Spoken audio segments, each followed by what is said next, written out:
3, 2, 1, go. Hello, everyone. Welcome Jill to the weekly and call. Jack here. Let us know you can hear us, please. Who's got a cold drink, Kevin? What is in your drink? I'd like to know. I have ice water in my jug, but I'm not sure Kevin does based on his note here. Exactly. So cool. Thank you. All right, welcome to our weekly Thursday call. Jack and I are so excited. We took we recorded some. Thursdays are nutty days for us. Just so you know, we try to record all of our shows on Thursday mornings. That for not podcast. A ton, but for our podcast we do a handful, and then we do. Jack does a lot of consulting calls on Thursdays, and today was fun because I got to get in here. Jill did some with me. Yeah, and our today person, the one I got to be on today, is on the call right now. Yeah. So shout out to Eric. Everybody Hello. is actually. Oh, okay. Well, the only one I was on was with Eric, so that is really cool. And then we quickly try to get a little bit of work done, and which to me today, if anyone, I would like to share with you. I went over offers to owners with a fine-tooth comb yesterday. Actually, through and into the evening. Let's just be honest. You did actually. I did. I was like 7:30 at night. And I'm like, I was starving, and so we all ate dinner at 8:00 last night. So anyway, I have made some changes, and so it's still evolving. Improvements. So like the forms for me was hard to find, and little things like that. So now it's a menu item at the very top.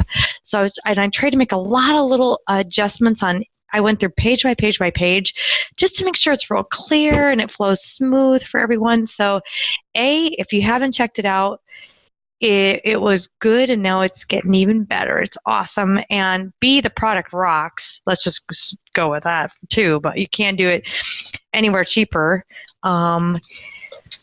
And then C, if you have more suggestions, please feel free to send them to me. See the forms at the top there, Jack? That wasn't there. There's a couple things that are now fixed, not just updated, let's just say. Anyway, any other suggestions, please feel free to send them right to me, Jill at landinvestors.com. Or you can do Jill at offers2owners.com with the number 2.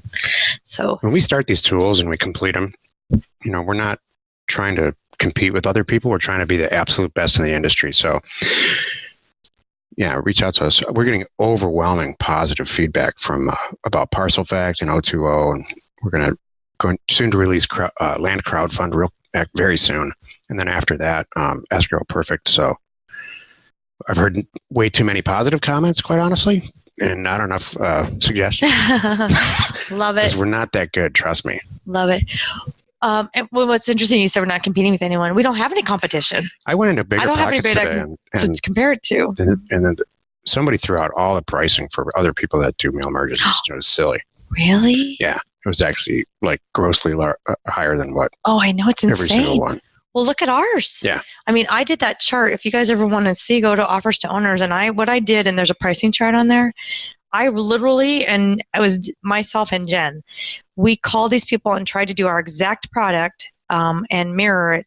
And those are the cheapest we could find, which was insane. So it's good. And I'm glad that Kevin's got some nice beverage going on there. So Kevin, I'm going to catch up to you in about 2 hours. Exactly. So yes, Ben did say he just used offers to owners, and you're going to catch up to me. Well, you're fat. You'll catch up in no time. Thank you, Ben. Ben just added that he used offers to owners for the first time. Jen was great and fixed one of his errors and still had the proof in less than 24 hours. Awesome. I'm trying. Golly, these people are not messing around. And think, Kathleen, I want one of those. Drunken real estate investment. Nice. Don't you make the best deals? Sure, I'll buy it for that. No, I'm just kidding. That is so good. But our goal, I updated the website to say when you submit something, I think I said I don't remember if I put noon or 2:00 that day. Our goal, if you get it to us by like 2:00 Pacific time, and if it's ready to roll, it's going to get to the Wow, processor that day. Jill, that's great. And if you get it to us, I don't know about the morning time. I'm icing that out, but there's going to be times that we can almost, if you get it to us by like same day service. Yeah, like in the mail the same day. Yeah. I'm going to try to ice out how exactly that works. So if you want them that fast, we can do it. So it's awesome. Okay, Jason. Stick it on the spinning wheel. Yeah, there's some things that we're icing out. Do you want to cover that? Or we can get back to that about Parcel Fact. Oh, yeah. A note about Parcel Fact. So I'm missing it. It's in his chat. Jason put it on the chat that I know that there's still some things, just because it works great. I'll tell you right now real quick. Even though some things work great on the county assessor's site, doesn't mean that it's the connection and the upload and everything is perfect in Parcel Fact. Yeah, I mean, here's the deal. Parcel Fact is only, and thank you for the, I'll hone in on that county, is only as good as what the assessor reports. And so while 99% of the coverage that's disclosed on there works great, once in a great while, there's certain parcels in certain counties that don't work, that we're having trouble connecting with. And after digging into it really deep, the assessor does not have believe it or not, the parcel number in there correctly. It's not that we're inputting it incorrectly. It's just not connecting. So I have a person on this full time to try to figure it out. Mm-hmm. So again, it's like really, there's a tremendous number of people using that site all day long. And then the numbers of the issues that we're having are microscopic compared to the big picture. It's still It just sucks when it's you. The best compared to the old way, which was nothing. Yeah. I looked at a 40-acre property today with somebody on a call that they're like, should I buy it or not? And so we looked at it. And then I copied one of and we looked at all the corner points. It was square. And it was right smack in the middle of a wash in northern Arizona.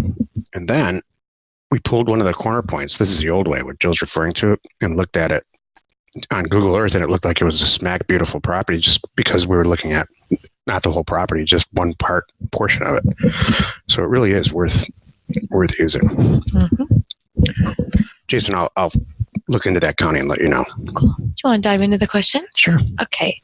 Awesome. Matt Rogers asks, hi, I am 2 weeks into the program. Awesome so far. And first mailer going out early next week. Woo, you are not messing around, Matt. I am really glad to hear that. I am targeting 3 counties in different areas of the county. Good. Low-end comps in 2 of the 3 counties are around $3,000 an acre. Does offering $500 an acre sound too low? Not sure if I should pursue this route or go all in on the $100 an acre desert squares right out of the gate. No, in fact, that we're going to talk about desert squares later in the talk. But no, I mean, $100 an acre desert property is a great way to practice, but that's not why we're all here. I had a long conversation with somebody today about this.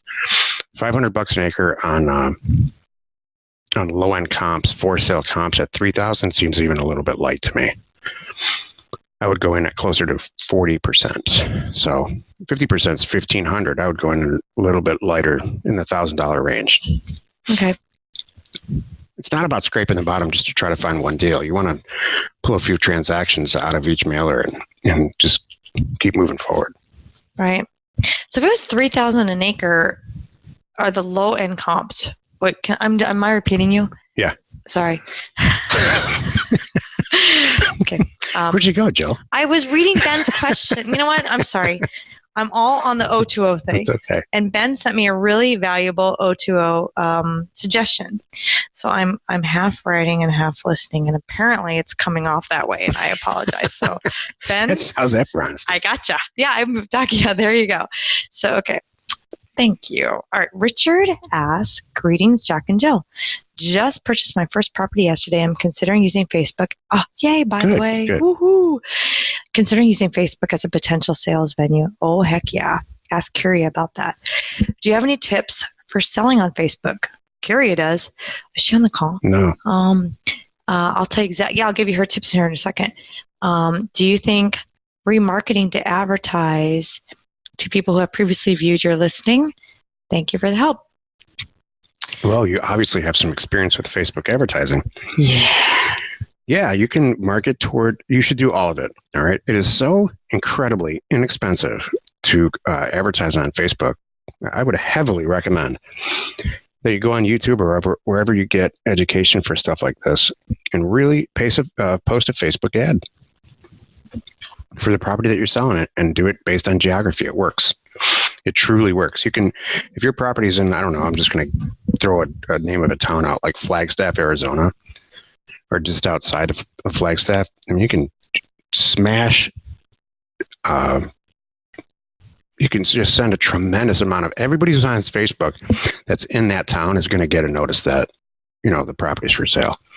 So yeah, it's extremely effective, and it's too complicated for me. It's not complicated. It's too time consuming for me to go into it in this kind of setting. But when a live education starts, Jill and I will cover exactly how to micro market. And I'll do it. We'll do it with, it's not going to be live education. It's going to be you sending a mailer out, us approving it and giving it, and then you receiving the calls and actually buying and selling some property through all these things that we've been talking about. So it's cool. Mm-hmm. Exactly. I was going to add one of the things that Carrie does, Richard, is she'll seek out people who, what if it's fishing property? Let's just say, you've got something on a lake. Like, this is Carrie's thing. She'll seek out all the fishermen sites around the area or the fishermen, Facebook things and hit them. So Facebook is geared toward, if you have a barber shop or a hair salon or whatever, like that kind of local business, it's geared for that. It's way more geared for a person who owns a hair salon than it is Coca-Cola. So, you want everybody who's logging on within a 3-mile radius of this hair salon to be notified that you're having a sale that day, or just be notified in general. So, in fact, you're probably the recipient of a ton of that advertising already. It's too easy to sell property that way. Mm-hmm. We've tested it. It's unbelievable. The traffic that you get is unbelievable. It's almost like then, Richard, since you brought it up, now those people have clicked on all this stuff, so now you're collecting. So theoretically, you could, you didn't hear this from me. You could post a property that, let's say you are thinking about buying in Utah, for example, but you haven't closed on it yet, and start collecting information, people who are clicking on it. And then when you actually do buy it or one like it, you've got a huge data set of people who are already interested. Or maybe you're looking to buy 6 properties, one in Utah, one in New Jersey, and on and on and on. And you can start collecting data that way. It's extremely effective. When we release companies like Parcel Fact or any of that stuff, we use keywords for that, and people sign up in droves. Mm-hmm. It's brilliant. Yeah. See where you get the biggest response and then go buy those properties. Well, once they click on it, they become in your group. Uh-huh. And then they're there forever. Then they get all the other stuff that you ever send. Uh-huh. Yep. Awesome. Hey, Shamgod, how do you list properties for sale on Zillow without an MLS number? You have to have an address. So anybody can list property on Zillow with Trulia, which is the same company now. The last time I did it, you had to have an address. So guess what my friend Jill did?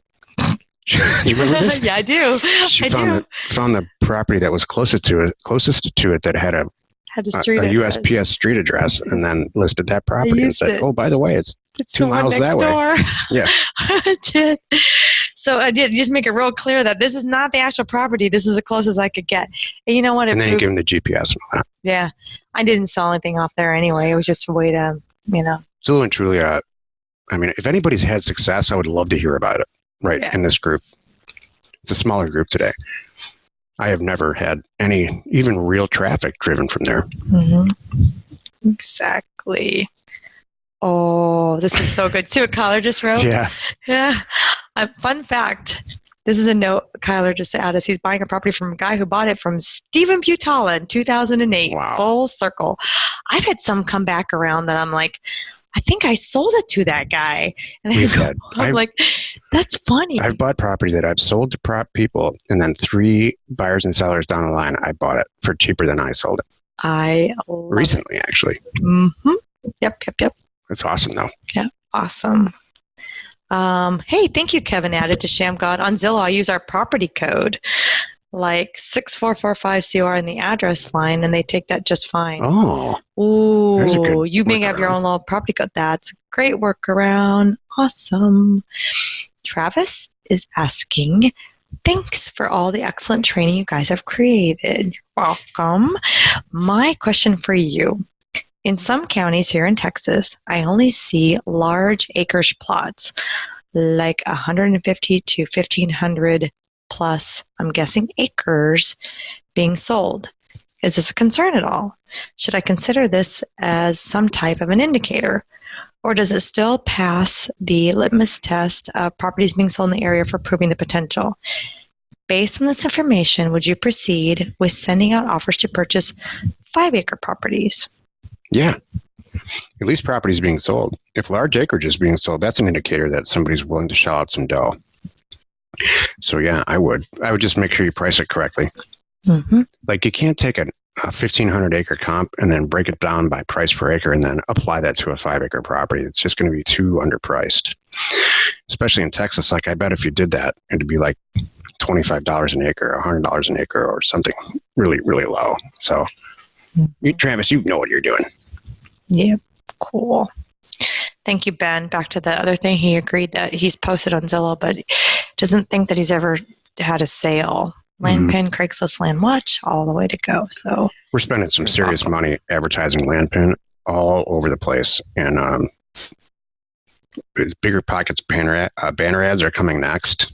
So watch for those. Mm-hmm. But the traffic we're seeing on that site is staggering. Actually, we're getting really, really positive response from people posting property in this group there. It's an awesome show, you guys. Travis added a, by the way, regarding a low-cost way to drive interested buyers back to your site is place a cookie when they visit initially. This follows them around Facebook, which I think was the question. Those are good. That's all good stuff. If you've never heard of AdRoll, it's ADROLL. Do you ever go to a website and then every other freaking place you go on the internet for a month later, it's just popping up there? That's AdRoll. And if you're posting your property, if you're far along where you're posting your own property on your own website, it's very cost effective to sign up for AdRoll. Extremely cost effective. It's like 3 cents a click. I've seen that happen. I've seen this little tree popping up when I'm looking at stuff. It's really cool. Yep. Like I said, all these things, we don't talk about sales that much, and it's intentional. My whole thinking is, if you buy property for half of what it's worth and you're having trouble selling it, right. But in the live education, we're going to step up Jill's role in all this, and she's going to show you all these cool high-tech internet ways to sell property quick. Mm-hmm. Yep. Shemgod asks, I'm about to set... Woo. Hope you have a phone. Luke, hold your... A 6-line phone. You're about to... Yeah, exactly. Wow. Okay. This is awesome. Shemgod's about to send out a 10,000 piece mailer and could use help. Yeah, right? On mental help or real help. Just kidding. On processes for handling the inflow. Would love to hear how you handle it in terms of what you're automating, what you're outsourcing, what is done manually, and what you're personally handling. I did most of the last one manually. Want to get the processes in place before it hits. Well, you know what's going to happen if you've already done one of these. And 10,000, I'm going to be real straight with you, I think is too many. All at once, at one time. I mean, I guess Luke does it or did it once. I didn't even think it was like 5,000 Luke did. Mm-hmm. You might want to break that up just to 1,000 per week. But if you got it all ready to go, if you're answering your own phone, that's great. If you're not, I would use Pat Live right now. That's the biggest piece of this. And then you're going to have to analyze the deals. So with ParcelFact makes it a lot easier, but it's still a lot of outbound phone calls you're going to have to do yourself to put the deals together. And without having a closing service, which is really what Escrow Perfect will be, and having people process the actual deal, you're headed into a ton of work. I mean, you're going to make a ton of money, but the more you can automate it, the better. The goal is for you, here's the ultimate goal for you to outsource everything, but as all the calls come in, anybody can take those calls. Anybody can weed out the who's not interested, and anyone can take all the details who really is interested. And then you only need to really sit down and review them, whether it's 30, 50, or 100. You need to do the review and do the yes, no, no, yes. That's right. And do the yes at this price. And like there's some of those that you won't even have to touch. You can say, yes, I will buy at this price. Now someone else can go close the deal. Yeah, that's it. So the only thing you're really going to, that's really what you have to do. And that's what we're going toward. That's what a platinum level membership will be. That's all you do is say yes or no. Exactly. And you could say yes, but not at this price. You know, I went in too high because now I realize it doesn't have this or this. So now I don't want it at 5,000, but I love it at 3. Exactly. Joe. And then that's what you're going to send back. And that's going to be the ultimate goal. Like Jack said, that's a direction that we're going and how we're trying to set you guys up so that you can do that. And then somebody else is going to like do the inflow of calls, and then someone else is going to close those deals. And that's kind of it. And you're off choosing new counties and buying more stuff, right, Jack? That leads me to this note that I have on the screen called, it says $100 an acre. Is it still viable in the middle of the desert? Yeah. Is it great as it used to be? Quite honestly, no. But why anyway are we horsing around with that? When I wrote the Cash Flow from Land program, Jill and I filmed it and the whole thing, which is a couple years ago, a little less than 2 years ago. The whole program was meant to be a starter, just to check or take a temperature and see if you like it, you know? Well, the ones you're obviously on this call, so it's working for you in some version of it. So while you can do that, and you can do 100 deals a month at $100 an acre, selling it for 2 and 3, would it be easier to send a bunch of mail out and do deals where you make 10,000 or more? The silence is intentional. I mean, wouldn't it be easier? Because that's basically what you and I do. So yeah, we get, we don't send mail out to buy a $100 acre property. We haven't done that for years and years and years, but we get calls all the time, daily, from the other mailers we've been sending out. So, well, I think it's a really, really, really effective way to learn. I think that doing micro mailers for property that's a little bit higher in value with a little bit longer days on market is going to get you where you want to be a lot faster. So that's really what I wanted to say about a $100 an acre property. Pause, still intentional. No, actually, that saved me. That was dead air. I love it. Okay, wait, I'm going to circle back around real quick and add one thing for Shamgod because he wrote me a little note here. So it's about the flow of the processes. So the flow should be a bunch of calls come in. Don't analyze one at a time. Save up a bunch of them and have a set day. Like, were you doing multiple, like once a week? I would pick a day once a week, maybe it's Tuesday, that you review all the calls that came in from the Wednesday through the Monday for the week before. Then from there, you're picking all the ones that go. Then the next step is getting those people back and closing the transactions, right? Setting up the notaries, getting the cashier's checks, arranging the payments and having all the signings happen. And maybe that's what happens Wednesday, Thursday, Friday each week is the closings for all those transactions. And then over the weekend, because they're all done, closed, they're on the way back to you, maybe you spend the weekend posting the properties because the deeds are done inside because you have pictures of them from the notaries.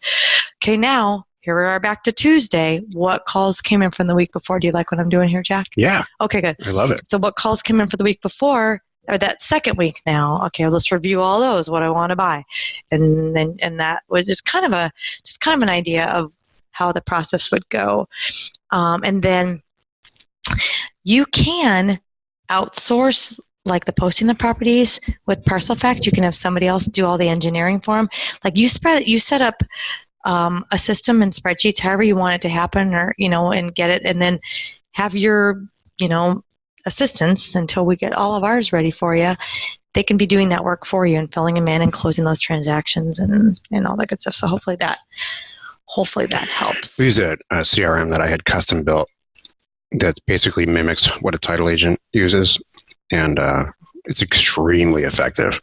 It's not really a CRM. It's really made for title agents to close deals. Well, I found a company that's extremely new and cut a deal with them 3 days ago. Jill doesn't even know this. And she was actually on vacation for a couple of days in Santa Barbara. Mm-hmm. And I cut a deal with them, and we will be releasing that. The title, literally the title, I cut a deal just like I did with CoreLogic, where it's extremely expensive per month. So, and then I said, I'm going to bring on all my people, and they're, within our monthly charge. And so they said, okay. So that will make that a lot easier. It guides you through the closing process, or you can hire somebody else out, an agent, to close it for you. We're making some huge progress. So by the end of the year, these products will all be in place. Mm-hmm. Exactly. I feel you, man. That's what I'm saying. It's not about finding the deals, right? If you've been with us for a while, or you've been listening to this, even just listening to the podcast, finding the deals is easy. It's processing all this stuff and getting it all organized. That's what's hard. Okay, I got to share something funny because I'm just looking at this, thinking about this discussion that we're having. We're all talking about 10,000. Okay, Eric sent out 4,100. I know. Did you see that? I mean, I am so proud of this group and how well everyone's paid attention and listened, and we're all thinking about systems, and that's the way it should be. This is the way you grow your company. This is the way you get really big, and this is the way you really financially benefit. Imagine, Shamgod, if you were handwriting 20 offers a week and putting them in the mail, because some people think this is a way that you should do it. I'm like, and Jack and I always said, that's crazy. You're never going to get ahead if that's what you do, kind of thing. So I'm personally, parental pride happening right now. Thank you. 20 to 50% of the people on this call will be a multimillionaire within 5 years. So let that sink in. Exactly. I hope it's you. Yep. That was good. That was purposeful. I'm not trying to sell you anything. I'm just telling you the truth. That's just the way it is. And I bet we could name the names. Mm-hmm. I bet one of them, Shamgod. I think so too. Chuck asks, I am discovering that in certain counties in Texas, because of recent changes in regulations and regs, that it's not permissible to put in a septic tank. Is there any realistic option with lots like this? Thanks. We totally talked about this with Luke. We did. Like 2 calls ago, I think, because it's so much easier. There's things that you could do and buy and do yourself with a YouTube video. There's septic systems that can fit in the closet of a mobile home. Mm-hmm. And then go into a field. So there's a lot of creative ways that don't trip the radar of assessors. I bet Travis is Mr. Texas. You should reach out to Travis in the group. And Luke has some good solutions. I think Luke even put stuff like on his website with stuff like that on his FAQ or whatever he uses. Travis is like a third generation land splitter in Texas. Seriously. Mm-hmm. Parcel splitter, I should say. That's good. Yeah, those problems, Chuck, those are not problems anymore. That's right. It's that they used to be. Oh, let's see. Okay. Eric. Hey, Eric. Eric asks, could you tell me more about Title Pro 24/7? I requested an account. You have an account. I'm confused. Hang on here. I requested an account. And tried to call to get more info on. I had no response to email and called a few times all the whole long periods without an answer. Is this now or going to become our title company of choice? Oh, I hear what you're saying. Oh, I see. For any details, if we want title insurance, thanks. Yeah. Go ahead, Joe. I was going to say two different things. With Title Pro 24/7, the access that you already have right now is for you to kind of do your own due diligence. You can go back and look up, years and years of deeds and if there's mortgages, any recorded documents, there's all kinds of good stuff in there for you to do your homework. You can pull title plant information on your own from that site, and it comes with a silver level membership. Mm-hmm. It's not like a First American Title where they close the deal for you. It's not an escrow company at all. It's just an information source. It's a couple notches ahead in certain areas and below in certain areas than CoreLogic. And we're also going to release, Jill has signed and closed a deal with DataTree. So that will be, which is First American's data company. And we will release that to everyone here very, very soon. Right. It's going to blow you away. It blew my mind from a data standpoint, what's available. Right. So Title Pro is not a place that you can go to get title insurance. They provide the documents to people who write title insurance. That's why we have it. Right. It's a title plant, technically. Mm-hmm. And what you're working on, Jack is working on this though, Eric. for title insurance. That's the stuff that Jack's talking about that he's working on. So imagine if you can log in to a whole system that Jill and I set up, and we are converting our. You've heard me talk about it on the show. Our silly $250,000 that I spent a lot of years ago, our custom software that's run out of a server that I maintain myself, which is just silly in and of itself. We're changing our whole system to this new title scenario, and we're going to make it available at the same time to everybody who wants it. Mm-hmm. That will allow you to pick and choose at certain ways through the transaction. You can order title insurance and have other people close the deal for you.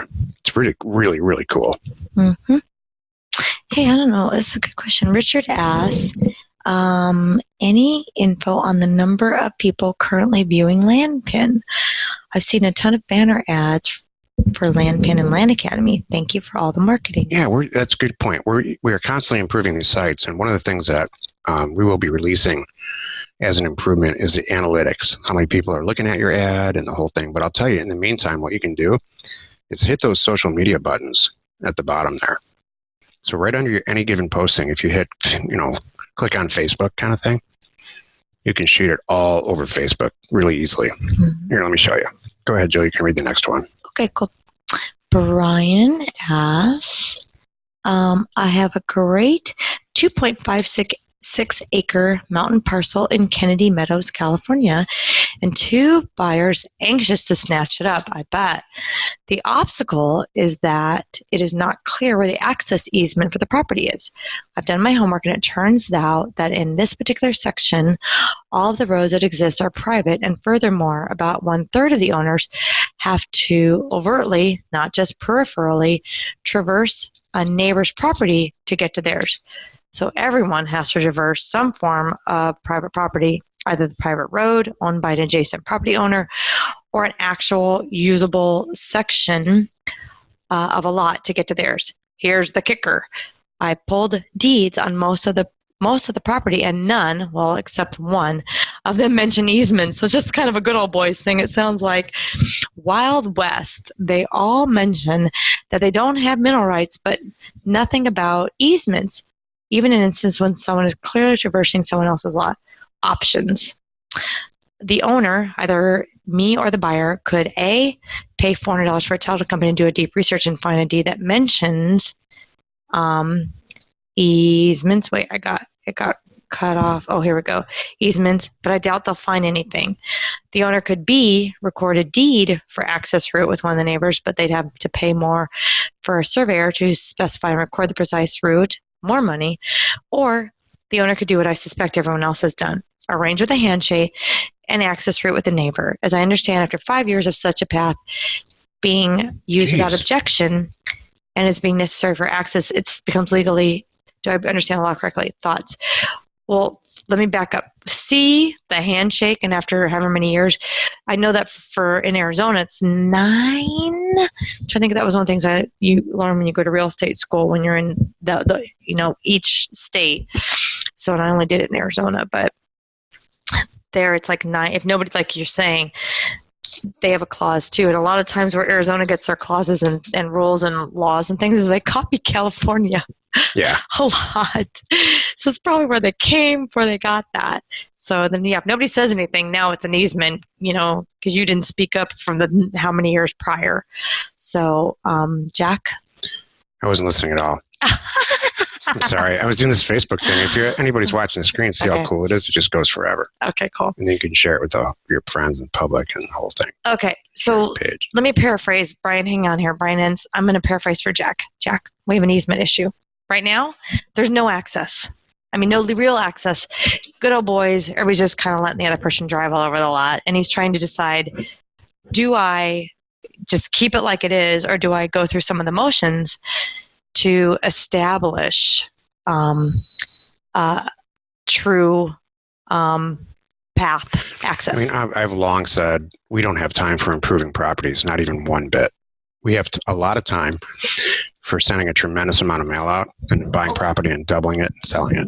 So, even if it could double the amount of money, net margin that we would make on a deal, let's say we'd increase it $30,000 if I addressed the easement.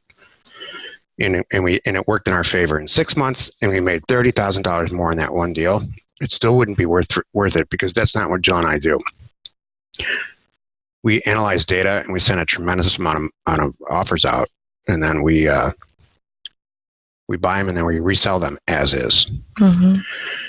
So unless this property is like you inherited it from your grandparents or something, and it's got some kind of emotional thing for you, I would just sell it for more than you bought it. Move on to the next deal. Next 30 deals. Yeah, you're talking to that here's what I would do. That's exactly what I would do, Brian. As I'm talking to that seller, I would be asking them, how did you get there? Well, Bob next door is letting me drive here all my time, and I go this way and this way, and it works out great. Well, Bob, let us keep doing that. Oh, I'm sure it's fine. You know what I mean? I might even call Bob and just make sure that it's cool. And then you advertise that it's super cool. Talk about cool neighbors, by the way. They all work together to let everybody access their properties. I kind of think that's a good thing. Right. And then go with it like that. So that's, like Jack said, I don't want to spend the money improving the property. So good question. Or improving the deal. The deal. Splitting up 1,000 acres into 5-acre properties. Now that's something that you should hang your hat on that. Mm-hmm. Exactly. All right. Shamcott asks, when selling, what price range properties are you putting money behind? Example, if you've got a $100 property, you're obviously not going to spend hundreds of dollars on a video. But if it was a $10,000 property, you probably would. What criteria do you use on selling property when deciding what type of marketing to put behind it? Also, what type of paid advertising are you doing versus free? So I can speak for us personally. We don't spend any money on a single property at all. We promote Landpin, and that works out great for us and for everybody else. Although if you look on there, we don't have any property right now on there because the properties that we purchase, we have to make $10,000 on or we don't buy them. And so we already actually know who's going to buy it before we actually buy it, who's going to buy it from us. So as far as advertising it on, what would I do if I were in your situation? I would put together a system where it's exactly the same thing, every single property.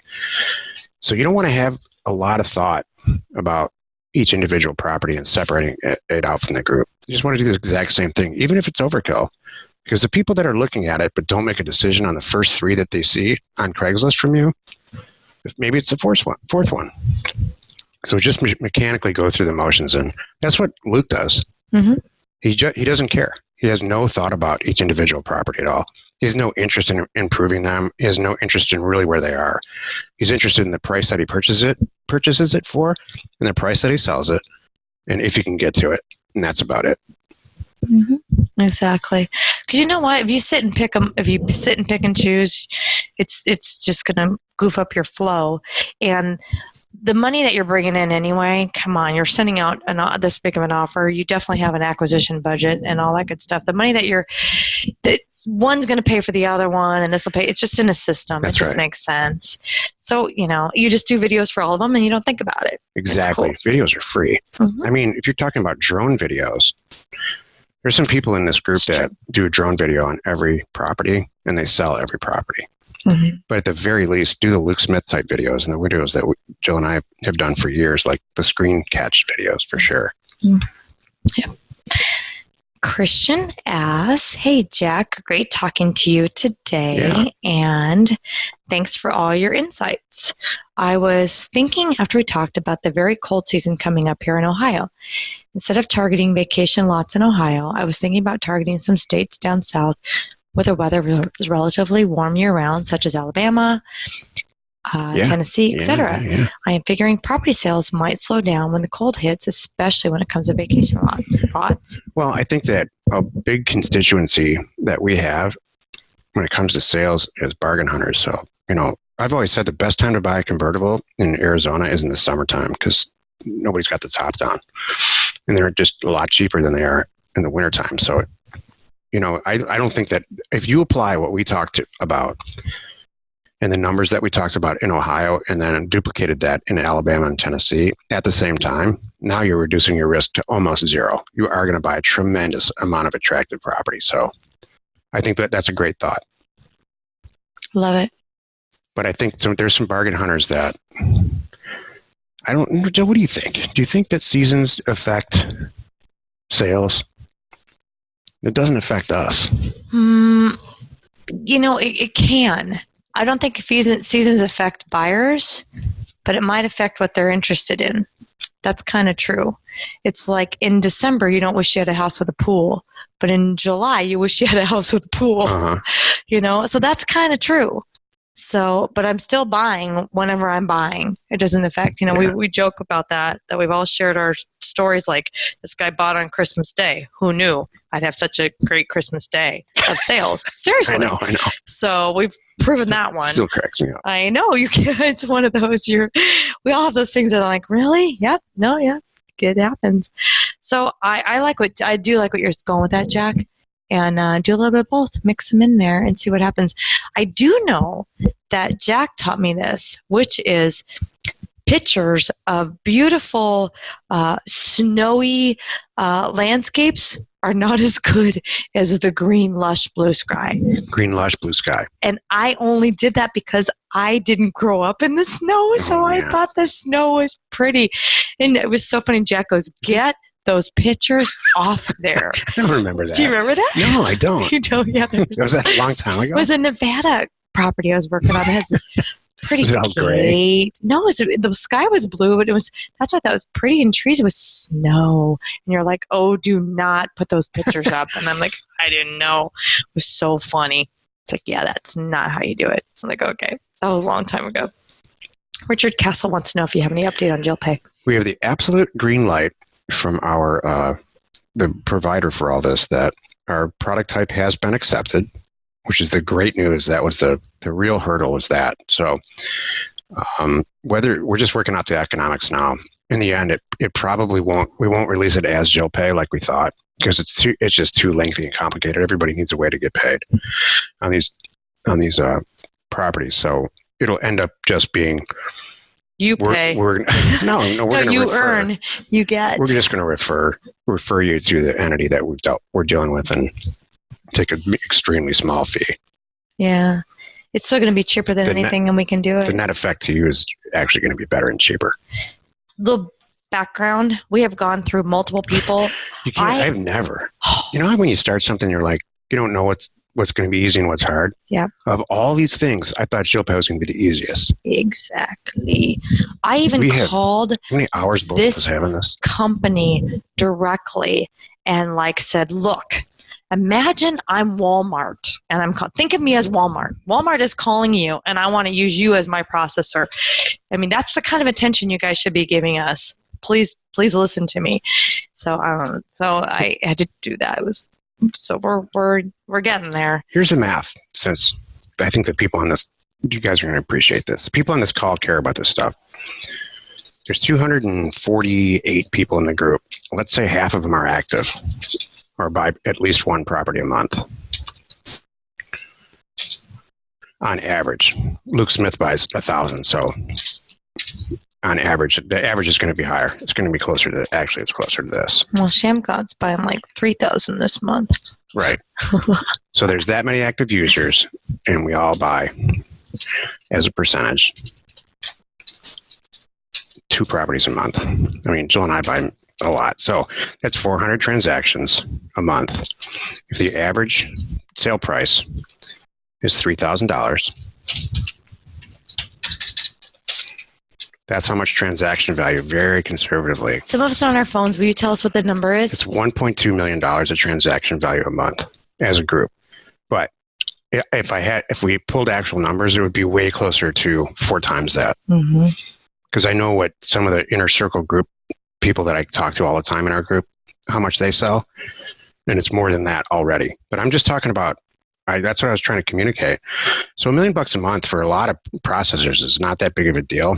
But where this is all going is $10 million a month. Mm-hmm. Quickly. It's a lot of deals and a lot of money. And so that's why Jill and I are demanding, we're not a barbershop, Right. I called the CEO. Yeah. And I talked to him and I said, this is silly. Yep. And that's now why we're getting it done. Mm-hmm. Exactly. Okay. Matt Nunn asks, I have 2 neighboring 5-acre plots that the owner is on the fence about selling. They have great access with good roads. I mailed the property, and she called and said, she called but said no after a day or two of calling and texting. That's hilarious. But I kept her number because she seemed to really like me. What is that, Jill? No. I'm sorry. I meant, no, in a sales way, that's what you want. You want them to really like you, because then she's going to like, oh, if I'm going to sell it, I'm going to sell it to that Matt Nunn guy, because he was the one that listened to me about my cats. Exactly, Kathleen. So, Flip to convert. Yep, that's exactly right. Hey, thank you, Kathleen. Yes. All right.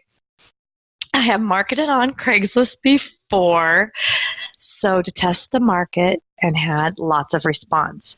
One buyer is going to the area this weekend just by chance for family things.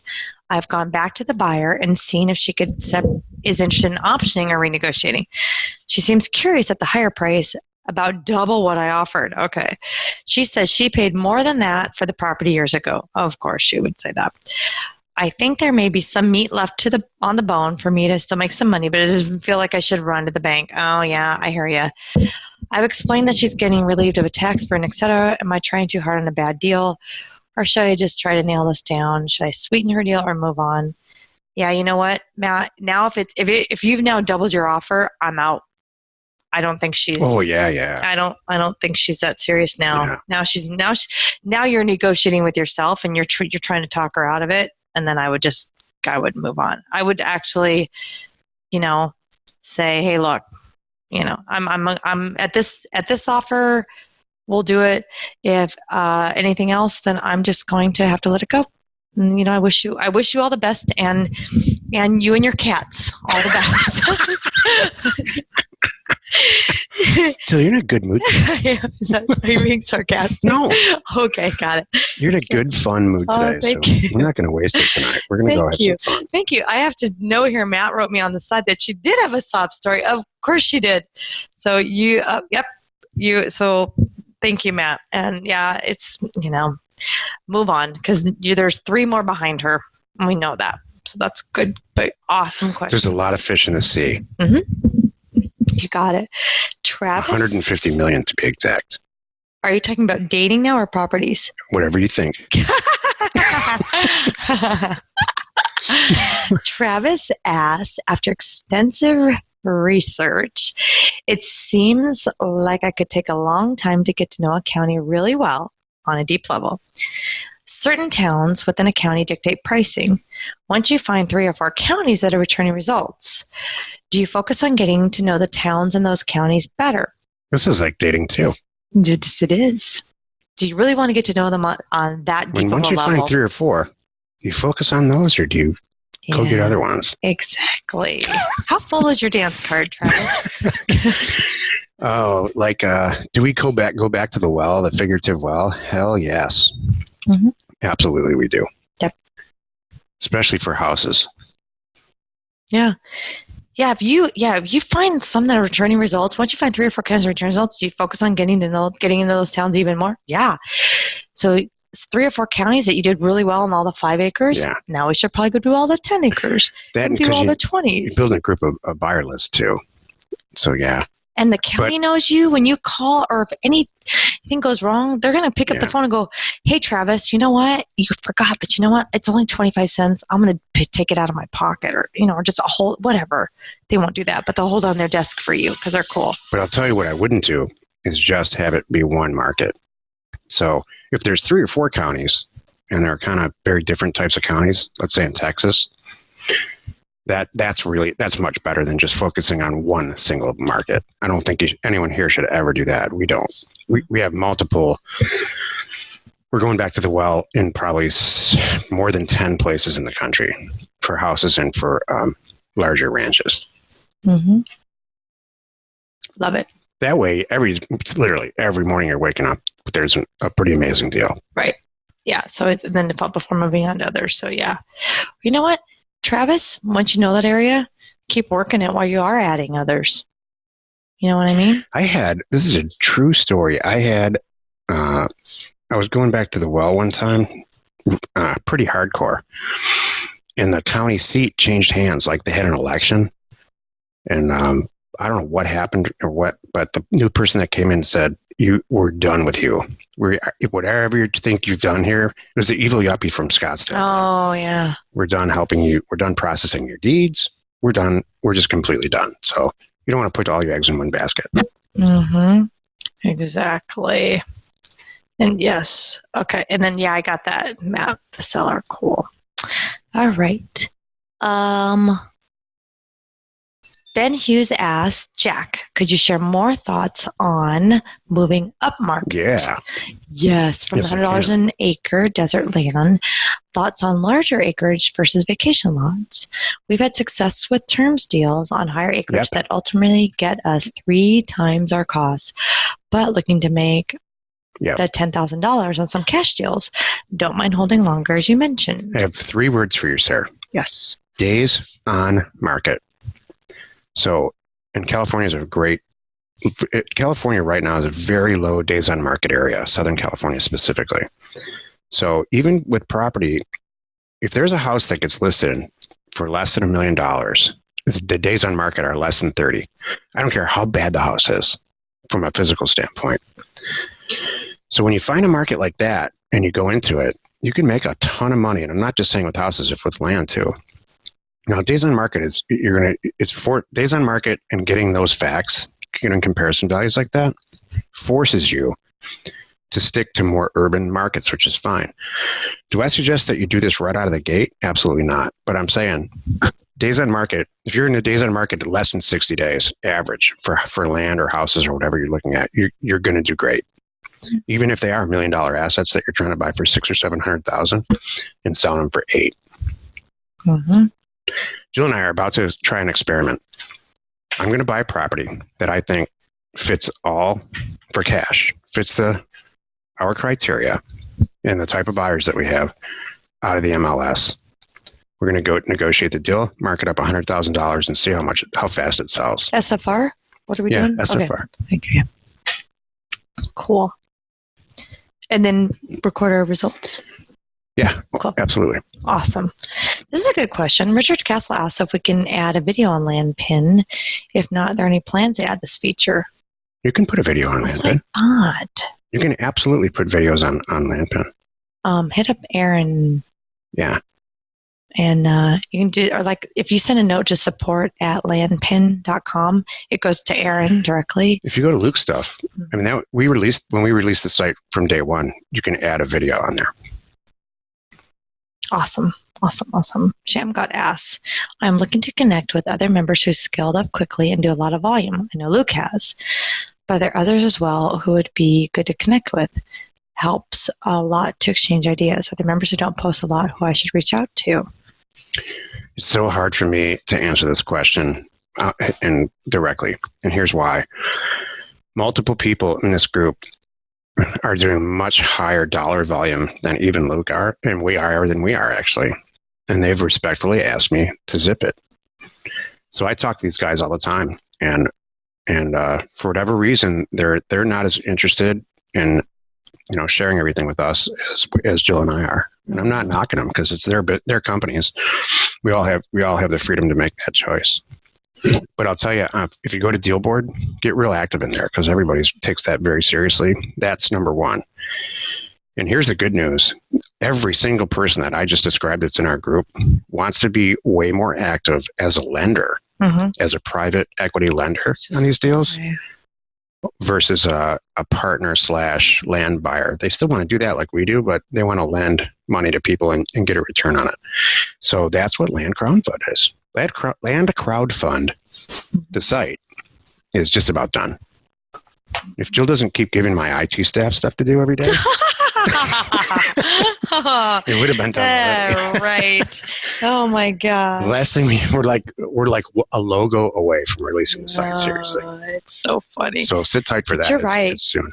Yeah, because you're right. They are quiet by design. They're off doing their own deals, but they do, like Jack just said, is right. They do. I see them. I can think of a couple right now in particular that I've seen them pop up when people say, I have so many deals and I can't pull the trigger. I've seen them going, call me. Here's my number. I mean, it's huge for people like you, because if you start your career out bird dogging and finding the deals, then you got somebody who's 2 years ahead of you, who sits there. If you have 14 deals on land crowdfund, right, and you're ready to pull the trigger, but you need the money, somebody with way more experience than you, I mean, and I put myself in that group, they're going to say, you know what, these 4 out of these 14 are slam dunks, man. In fact, I probably have a buyer. These other 10, not so sure. Maybe you should go talk to this guy over there. In fact, that's what happens in our little group anyway. So we're just trying to level the playing field with that. So these people will reveal themselves. Mm-hmm.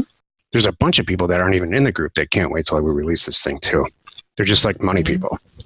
Yep. Good stuff. Richard Castle asked, do you think it's a good idea to pay for a listing on LandWatch, Land and Farm, for your first few properties? Yeah, I do. The cost to list multiple properties is relatively high. I'm not sure if it would be a sound investment early on. Luke sells property like that every day. Mm-hmm. And the answer is yes. Then, and he also uses it to drive traffic back to his website. Mm-hmm. That's one of Luke's secrets. I don't think he's on the call today. He's not. I wonder where he is. I don't think he is. Wait. Spending $500, I think it's $500 a month to get you in the front page of Land and Farm. Signature? No, it's actually on Land and Farm. It's per property, I think. I mean, when you really look at that, it seems like a lot, but if you're going to make $5 or $10 grand on it, you're increasing the chances of selling that one property if there's access and all that stuff, like really dramatically. Like there's a 80% chance you're going to sell it. Mm-hmm. All right. Ben Hughes asks, Jack and Jill and or the group. My CPA is telling me I need to pay state income taxes where I buy and sell land that has a state tax. I'm in Texas, so not accustomed to a state tax. Are y'all paying state income taxes? Ben, shop for a new accountant. Yeah. Next question, Jill. Uh-huh. So that's the answer. You got that, Ben. Ben Hughes also asks, always adding a note, Christian, been buying and selling since Jack and Jill rolled out the program. So just my 2 cents. If you keep the marketing machine rolling, you can sell any type of land you buy any time of year. That's right. When it's cold, people get cabin fever and shop for vacation lots for the next spring. Amen, brother. Awesome. I totally agree with that. Thank you very much, Ben. Richard Castle asks, will Jack be doing more consulting calls in the future? Are you back? How's your calendar looking? He's been so backed up. You know what Jill said to me this morning really early as we got up before the sun again? We did. She looked at me and the first thing she said was, Jack, I'm really tired. This is right when she's getting up. I've never heard her say that in my life since I've known her. She has more energy than most teenagers I know. So when the person in your life says something sincere like that, that tells me that maybe we're pushing too hard. So I don't know. We've been burning it real hard for the last 24 months, and all the products that we're talking about will be released by the end of 2018. But we're a little worn out. I got to be honest. Mm-hmm. Oh, she's looking at me now like a puppy. Well, you know why? Well, here's the thing, Richard. Let me answer Richard's question with this. This is why Jack and I last week created and started to develop this new product, because I told Jack we have this call where we reach a large group at one time. We have our stuff that we put out, and then we have the one-on-one calls, right? So we have our training in the most part, and then we have one-on-one calls. But I don't have a way to reach a bunch of people at one time, like a consulting call. So we said, we came up with this whole thing, which was really me. Anyway, just kidding. We came up with this new way of training. That's what we want to do, and roll out these and Jack's going to make it awesome. Jack's right now researching the environment. Yeah. Imagine a consulting call. Basically, think of it like this: a consulting call or a talk about anything, whether it's pricing, whether it's selling, whether it's posting property, whether it's systemizing your whatever. But it's you and 19 other of your peers, because you guys are all on the same level, and you have us for a couple hours. Not just a half hour, one person for a half hour. It's all of us for a couple hours, at one time. I think we're all going to get so much out of it, and everybody that we've talked to is really, really responsive. So that's why we created this. Because you know what? That's the only thing I don't like about the consulting calls is Jack's only able to help one person at a time, and I want to help 5. Yeah, the thought is to 10. replace the consulting call with a series of calls or a series of, let's just call them webinars, but they're not. They're classes. Maybe your bottleneck right now is choosing a place to send mail.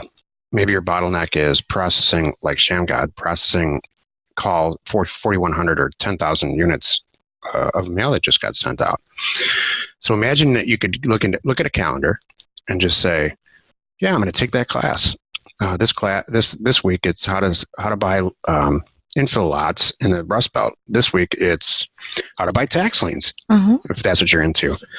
This week it's and it's a very, very consistent, and you could take them all in a row. You could it kind of replaces the cash flow from land program, but at the end of it, we're getting the stuff during the class. We're getting the stuff in the mail. We're fielding the responses, and if you take them all in order, and you can do that, we're going to schedule it that way. At the end of it, you're buying real estate and selling it. And it's extremely up to date. One of the things that I'm frustrated about is the fact that the program's from 2015, and I started to go back and redo it. And then Jill's right what she just said. It would just be so much more up to date and, quite frankly, cheaper for you. Yeah, it's going to be awesome, and it's going to be it can't be more current because it's live. That's my whole thing too. Exactly, I'm not really a fan of the pre-recorded. Like if I were the pre-recorded webinars, you know what I mean, that people put up. Like I've been tricked by that before, where I'm like, oh, so and so's doing a talk, and I think it's live at that moment, and I sign up for it, and it's not. I'm like, well, now I'm out. Who here wants to be tricked? I can't answer you. Yeah, that really makes me mad. Why would you ever want to trick somebody or be tricked? Nobody wants that, right? Exactly.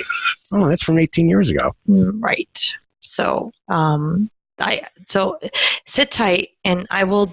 It's going to be cool, by the way. We're talking about all kinds of cool stuff, like maybe giving away a free property again, and some other cool things. And like I was telling somebody the other day, no matter what, we always take care of you people, this group first. Our members, you always get the best everything. I was telling someone the other day, I'm like, look, if we're going to test something, we're going to test it on our people for free. So if you want to be included in that, this is how you do it. So I won't say this will be for free, but you know what I mean.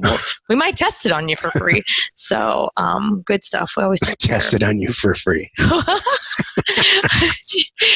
what I mean.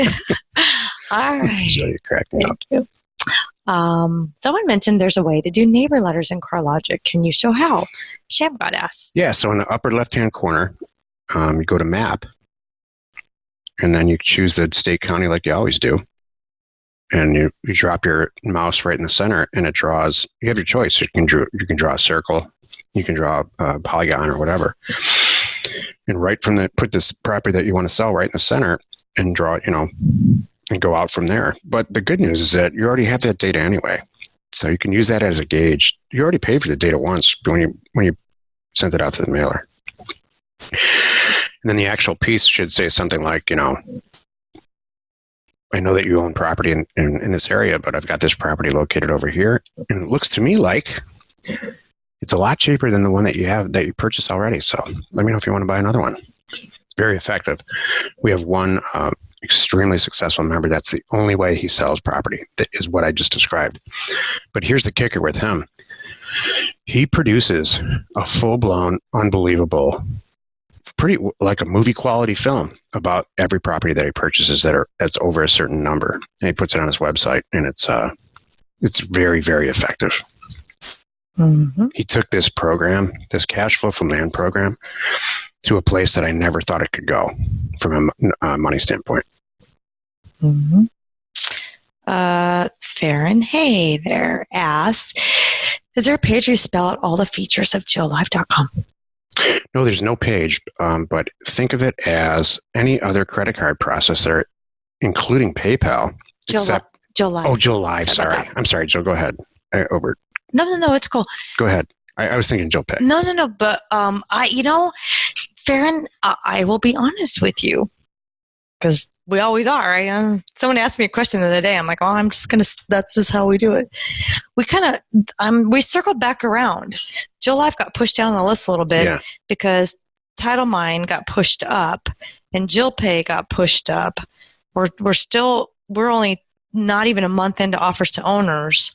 And what else am I missing? Oh, a land crowd fund. So it's not gone. It's not gone at all. But we pushed it down a little bit and revisiting how we're going to do it. A lot of the things that I thought Jill Live was going to do, like close your deal for you, that'll be rolled up into escrow perfect / title mine. So that takes that away. And then it just becomes a Pat Live situation. And that's kind of the thing that Jill and I have been talking about. Like, Pat Live does a great job and they're actually pretty cheap. Do we really need another Pat Live? Are we duplicating it? So it's not about making money for us. These things don't make that much money. They're covering their costs. Thank God, finally. Mm-hmm. But we don't want to duplicate. Like, there's no parcel fact out there. There just isn't one. It's true. There's a land pin, but not really. It's true. There's no offers to owners that exists out there. So yeah, that I didn't mean to interrupt you. No, you're right. If you think about the products that we're releasing, we're trying to fill a hole, not try to recreate the wheel or not try to piggyback on somebody. Like Parcel Fact's a huge one. But there was a hole. There was a need for that. We were struggling, and those take priority. If there's a solution, we have a solution. Can we work on getting it cheaper? Sure, but there's not someone out there that can do it. We're releasing a middle product in Parcel Fact where we charge you a certain dollar amount per poll instead of signing up for $100 a month, unlimited night. We'd get multiple people sign up a day, but that's been a frequent request. Like, I don't need to pull that much in the beginning. Can I just pay per poll? Mm-hmm. So that'll be released within days. Can you want to share how much it is? I don't know yet. Oh. Oh, I thought it was set. I've heard a dollar amount going around, so I thought it was set. So, okay, good. All right, that's cool. Wow. There's a few questions at the bottom here. Like, are there? Yeah. I mean, they're not in the Q&A. They're in the chat. Oh, okay. I've answered a few. Rio Reba, Matt, is a beautiful place to go. It's like Taos, New Mexico. In fact, in a lot of ways, it's nicer, I think.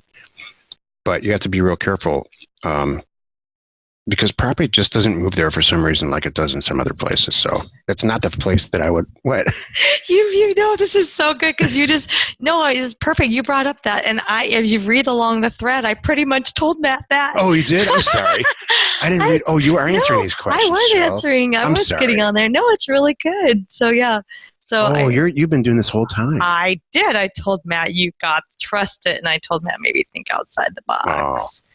You know what? Let me follow up with this since we're talking about it. That's the answer. So some of our really super uber successful people have really pushed the limits and tested what they know and sat down with Jack's information and Jack's census maps and really come up with some really interesting areas that I would have never thought of, and they're killing it.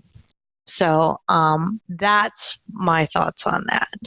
Say, pick something that you wouldn't normally pick, do all the research that you know how to do, and then go for it. There's no secret places that we're holding out. There's a secret county list. Let's be honest. Just kidding. Some people teach this only works in X amount of counties and stuff.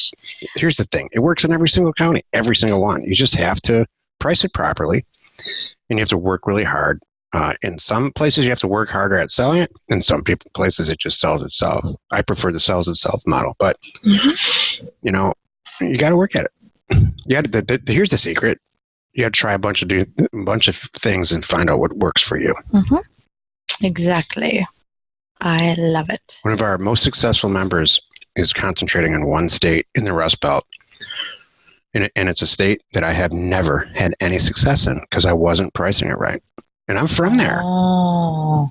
Gee, I wonder this guy what lives it there. is. This guy lives there, and he's killing it. No, it's not Michigan. Oh. It's one of those Rust Belt states. Oh. Okay, got it.